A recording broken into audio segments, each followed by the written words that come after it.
Well, my next guest, Lynda Bonus, is the Youth Unlimited Youth Center Director in Waterdown, Ontario area. She has been working with young women as part of the Youth Unlimited I Matter Teens Girls Club for 8 years now, encouraging girls ages 13 to 19 to serve God, restore hope, and encourage young women to realize their full potential. Welcome, Lynda. Thank you. And I know that's kind of changed over the past year. Now as a director, you're really reaching out to all young people, but young women are dear and near to your heart as well. Absolutely. But it's neat how you just get the opportunities to sit and talk to any young people. And so YFC definitely has a reputation of reaching out to troubled youth, and yet we are trying to encompass all youth, all young people. And YFC is Youth for Christ. Youth for Christ, which has yes. kind of become Youth Unlimited, kind of same name. So some people watching saying, what's YFC? That's what YFC is. Now, tell me about young people these days. What are some of the issues that you see as the director of the youth center? What are they struggling with? There's a whole gamut of things that they struggle with, but I think in lots of cases it's loneliness, trying to belong, trying to figure out who they are. Just looking around at the culture, do they fit into what TV says that they're supposed to look like, social media? There's just so many different things that kids struggle with, and then they just find themselves lost.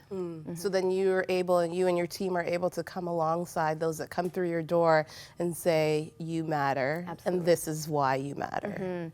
Yeah, and it's been so great because we're only 4 staff people and we're not even all full-time. So the majority of our people there are volunteers. So we have like a team of 40 volunteers, 20 that are there consistently, and really our mandate is just to talk to kids and just show them that they're loved and that they have a purpose. Yeah. So I know that you had mentioned once that if you had a place like YFC, like Youth Unlimited, when you were a young girl, it would have changed your life. Totally, yeah. Tell us about that. Well, I think about the first time that I met Marcel, who's my colleague actually, and just the love and the tenderness that he has for young people. If there would have been someone like that in my life, not saying that my parents were, awful parents or anything, but, when you're a young person and there's just like this whole world of opportunity of things that you can possibly be doing, if there's nobody there to guide you and to point you in the right direction, then you can get yourself into a lot of trouble, and that's what I did.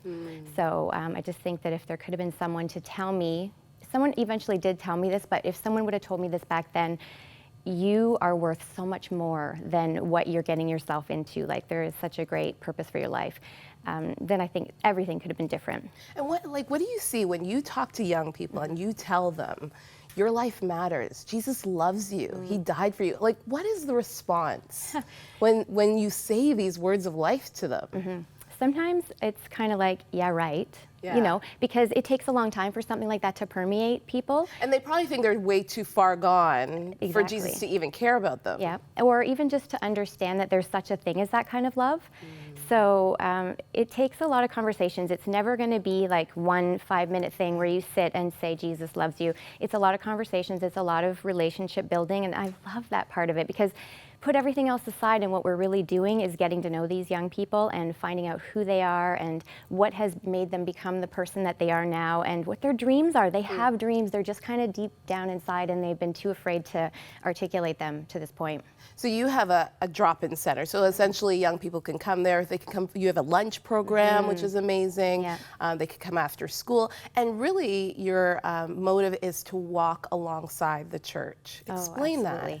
Yeah, it's so exciting because we never want anyone to think that we are against the church. We are followers of Jesus, and we want to point people towards Jesus, and we recognize that every single person that we meet is on a journey with Jesus somehow. Maybe they just don't know it yet.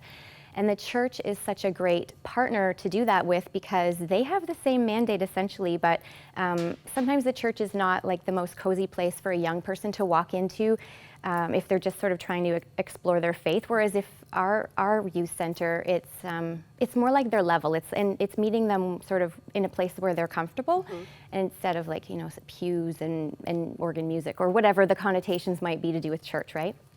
So we're really excited for the relationships that we're building with churches, really to empower them and say, you know what, we love what you're doing, and we eventually want these young people to land in your churches when they find Jesus and get into a relationship with him and then need a place to nurture that faith. Wow. Now, your journey with Youth for Christ kind of started about 8-9 years ago. Yep. You were a volunteer and now the director. Yep. But your story of how you talked about everybody's on a journey, but some to Christ, but they just don't know it. Yes. I love that line because that's really your story. Exactly. You were on this journey and didn't know that Jesus was pulling you in, For sure. essentially. Yeah. Tell us about that. It all started with your love for music and wanting to sing. Exactly. And so I found myself in a church choir that I didn't realize was a church choir, but there was something already coming alive in me. There's something sneaky about that, isn't it? It kind of is, and yet they're probably thinking, man, she was not a very bright girl. She comes into this church for the choir practice. However, God has a sense of humor, and it was a great way that he kind of drew me into something that he knew was passionate, like that I was passionate about and that I loved. And so you had to go to church in order to sing in the choir. Exactly. And then what happened? Well, there was a Baptist pastor there. I love to tell this story because it was a United Church Baptist pastor. He was sort of there filling some time because they didn't have a minister at the time. So, it's God's divine intervention in every single thing. So he just had a beautiful way of teaching from the Bible. And I really, truly recognized that it wasn't just stories or fairy tales, that it was real. And there was just something about that. And then him and his wife were so passionate about being evangelical that they started an Alpha program. And so I started to go to that, and then again, it was a journey. I didn't have this like moment where it was like, I get it. It was like a journey going through Alpha, meeting Julie Johnson, the photographer, who then essentially kind of laid it all out for me. And Don't rush through that story, because Sorry. I think that's an important part of your story. It So is. Julie Johnson. Yeah, so Julie Johnson, the photographer, again, a divine appointment, and went to see her, had our photographs taken, and then we were setting up the appointment to see the proofs. The night that she had chosen conflicted with our Alpha group, so I said, we have Alpha that night, and she said, Alpha, like I'm a Christian, and I was like, oh, that's great, because I still didn't get it, right? Yeah. So it was all these different things going on, and so she shared her testimony with us, and God really told her what we needed to hear, I think, as far as God is not about religion. He's about relationship, and religion is man-made, and it was never meant to be that way. And so we needed to hear that, my husband and I, and it just, that was like the start of everything. And God has just taken you to further heights than you probably would have ever imagined. Did you ever think that you would be directing a youth center? No. Now, you worked at a bank for a Right. number of years. Yep. God pulled you out of that and made it clear that he wanted you to do this. Exactly. But it's funny because for all the years that I was in the bank, I always thought, is this where I'm supposed to be? Like, I'm a Christian. Should I be in like a ministry role? And then, but God was really saying to me, you know what, you have a role there too. And again, it was building relationships with the clients that would come in. And I really feel like that was all in preparation for what I'm doing now. Because I'm more confident in who I am because of Christ now than I was when I first became a Christian. So that was like kind of a process. And what is it about young people that, you feel like that is something that you want to invest in? They are people that you want to invest in. I think it has a lot to do with the fact that it's like almost this forgotten age gap, or there comes this time in a kid's life where the parents kind of go, oh, you know what, they're old enough now, like I should really give them some more freedom, or you just assume that they're old enough to be able to figure stuff out on their own, and so there's almost like too much leeway given, whereas, like I always say, it's kind of like the most important time. It's almost more important to be around after school to a teenager than it is, well, I shouldn't say more important, but just equally important. Because, oftentimes people will say, oh, my kids are, they can watch themselves now, so I don't have to be there after school anymore. But like that's the time when they need you the most. They need that consistency of knowing that you're coming home and that you're going to be together and have a meal as a family. And it's just a pivotal time. And I think that there's a lot of bridge building we can do from, even the older generations to the younger generations, and just let everybody know that everybody is important and has a purpose and great things for their lives. You've probably learned a lot as a parent. You're a parent of you have a preteen and some teenagers as well. And so there's a picture of them. What a great looking family. Look at that. So you've probably learned a lot as well through this journey about your own kids. For sure, yeah. And I've been pretty blessed. My daughter, who I have at home now, she's 14. She's really well connected right now in her school, and like she just started high school. So like I always want to kind of be in tune with that, because I don't ever want to sacrifice that for doing what I'm doing at the youth center. Do you know what I'm saying? Yeah. So I'm trying to have a healthy balance and trying to still be a good mom to her, and recognizing that she's a teen and she could be facing struggles too. Yeah. What would you say to maybe a parent watching at home that's just going through a hard time with their teenagers. It kind of seems like it's almost synonymous, right? You think about teenagers and hard times, and they kind of sometimes go together. Yeah. What advice would you give?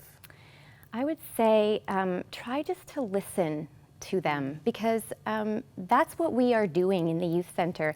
And oftentimes we so quickly want to jump in and give our opinion or say, well, you should be doing this, or you should. No, just listen and maybe ask some questions so that now they can answer those questions, and then maybe it makes them think about more things rather than just always being told stuff. They go to school all day, they're being told stuff. They go to their jobs, they get told stuff.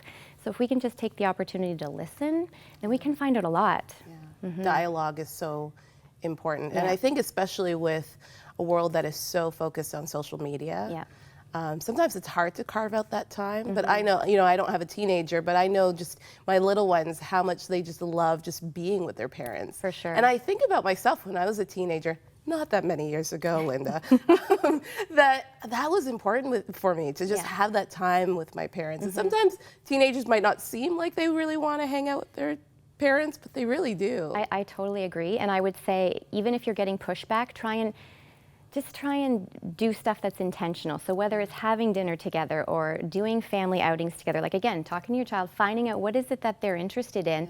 And even if you don't really like that thing, just go do it anyways. Because, it's all about the relationships and showing that you care and that you think that they're important.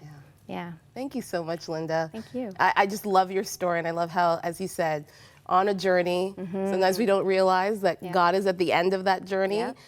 But we're obedient to it, and we know that He's at the other end. Absolutely. I think your story is such an encouragement. Thank you again for all that you do, especially with Youth for Christ as well. Thanks. God bless you.